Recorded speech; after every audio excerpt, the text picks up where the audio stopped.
5 तक हो गया था, यही ना। छठे से होगा, देखो क्लियर बना था। छठे नंबर में क्या कह रहा है, ध्यान से देखो और जल्दी से बताओ क्या आंसर जाएगा। कह रहा है एक पंक्ति में निखिल दाएं छोर से 11वां, एक पंक्ति में निखिल दाएं छोर से 11वां और रोहन बाएं छोर से 12वां है। यदि उनके बीच 5 व्यक्ति हैं तो कम से कम व्यक्तियों की संख्या कितनी। ये सवाल अभी हिट लिस्ट में है, ये सवाल अभी हिट लिस्टेड में है। अच्छा ये बताओ, बीच का छात्र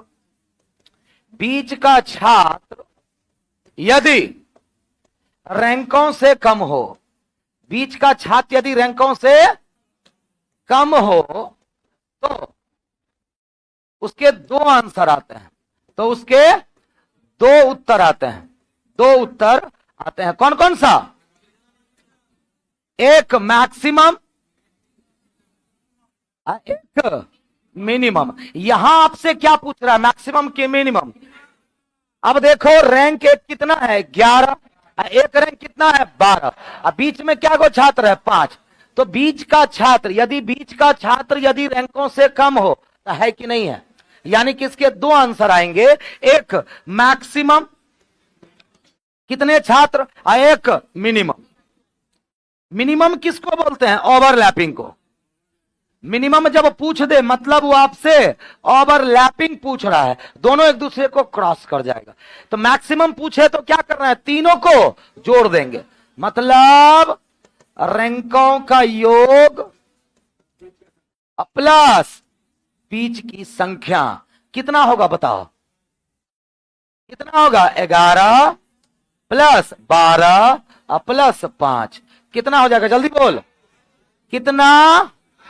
लेकिन क्या आपसे ये पूछ रहा है, नहीं ना, आपसे क्या पूछ रहा है, मुझे अधिकतम नहीं, मुझे कम से कम चाहिए। क्या चाहिए, कम से कम छात्रों की संख्या चाहिए। तो क्या हो जाएगा, रैंकों का योग तो होगा ही होगा, रैंकों का योग माइनस बीच के छात्र हो जाएगा।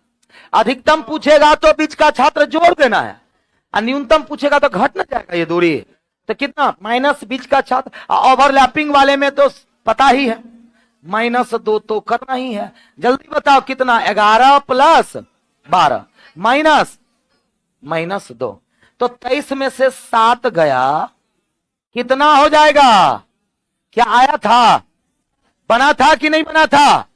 यानी कि कुल छात्रों की संख्या कम से कम कितनी 16, अधिक से अधिक पूछता तो 28।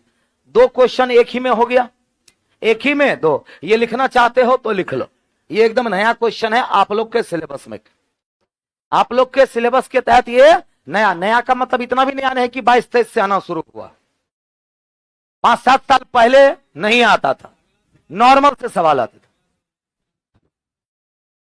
हो गया, अगले सवाल पे आए।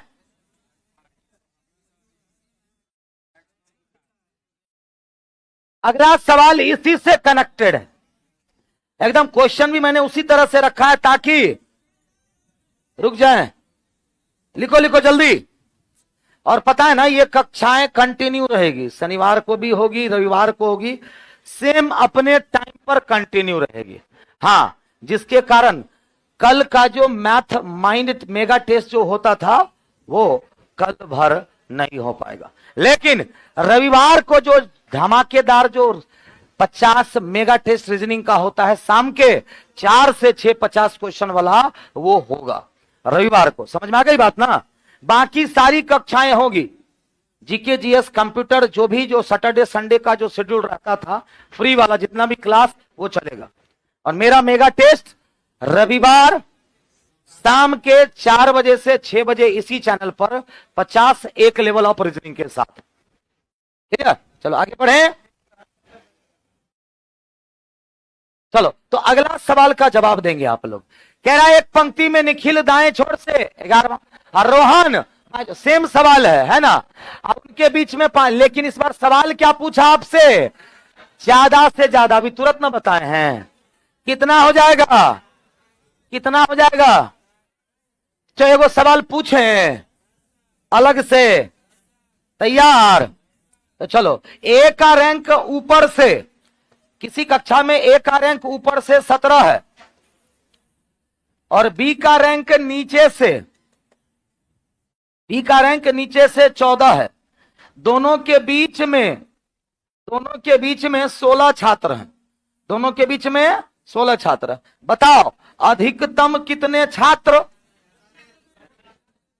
और न्यूनतम कितने छात्र? जल्दी बोलो। अधिकतम छात्र कितने और न्यूनतम छात्र कितने?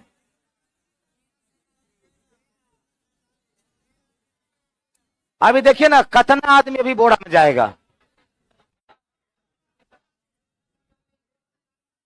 अभी बहुत आदमी एक ही बोरा में जाने वाला है। पहले तो पहला का जवाब दे दो तो क्या होगा? अधिकतम कितना? अधिकतम मतलब रैंकों का योग, रैंकों का योग प्लस बीच का छात्र, प्लस बीच का छात्र कितना? बोलो कितना हो गया टोटल? 17, 14, 31 है, 31 और 16 47। ये हो गया अधिकतम, ये हो गया अधिकतम। Very good. और न्यूनतम कितना? न्यूनतम 13। पक्का? चलो बधाई हो, सब गलत है 13 वाला। जितने भी है 13 वाले सब का सब गलत है। न्यूनतम नहीं होगा, नहीं होगा। अरे बकलोला सब, अरे गजनी कहीं के, अरे गजनी देख क्या लिखे थे हम। यदि बीच का छात्र यदि रैंकों से कम हो तो उसके 2 उत्तर आते हैं।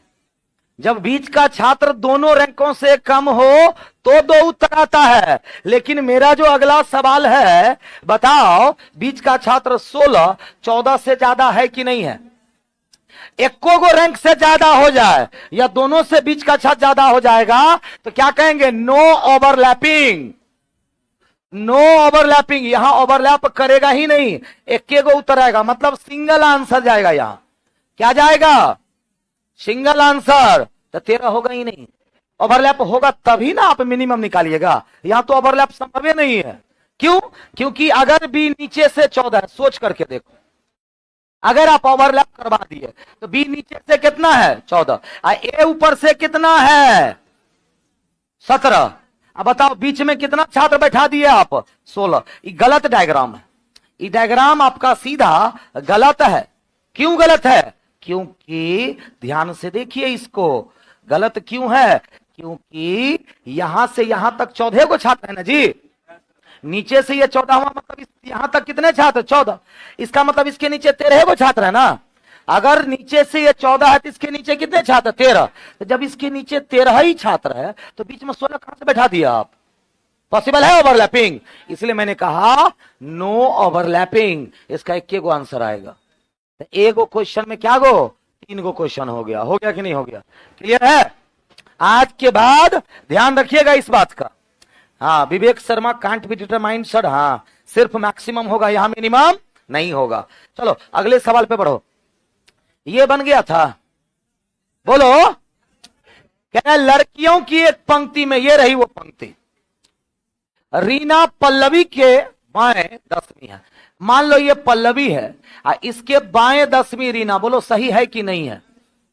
क्या रीना पल्लवी के बाएं 10वीं हो गई?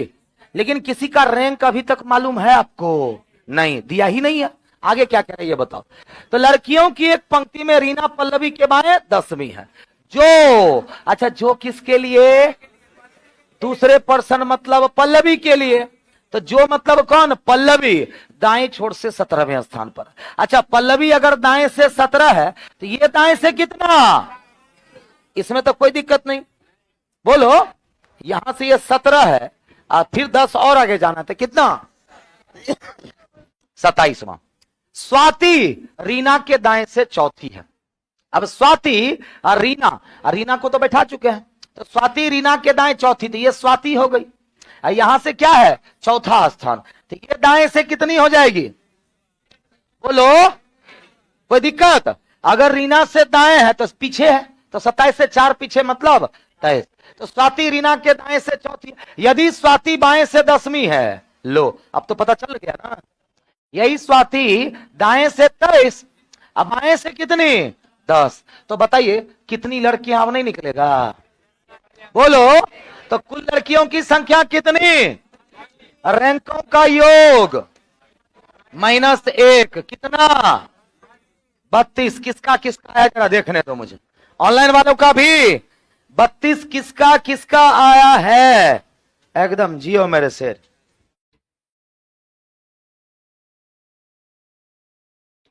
32 को एक दो को खाली 33 किया है, कौन, धीरज 31 किया है, एक दो को 32 आंसर होगा। क्वेश्चन को आना वही है, याद रखिएगा, टाइप 1 पे 2 पे 3 पे जाएगा कहां वो, समझ गए ना। क्वेश्चन घूम फिर कर आया कि नहीं वही, बस थोड़ा घुमाया, कोई दिक्कत, आगे बढ़े। किससे किससे क्वेश्चन बन गया था बताओ, हाथ उठाएगा। देखो कितना कम लोगों से बना था, जबकि कोई जान ही नहीं है इस क्वेश्चन में। आगे बढ़े, आगे बढ़े, अगला सवाल, फिर आज सिटिंग भी शुरुआत करनी है कि नहीं। कह रहे एक पंक्ति में इंदु दाएं छोर से 7वीं, अजया भी दाएं छोर से 9वीं है, दोनों दाएं छोर से है ना जी। एक पंक्ति में इंदु, मान लो आई से इंदु हो गई, जो दाएं, कोई बात नहीं, एक पंक्ति में इंदु दाएं छोर से 7वीं, अजया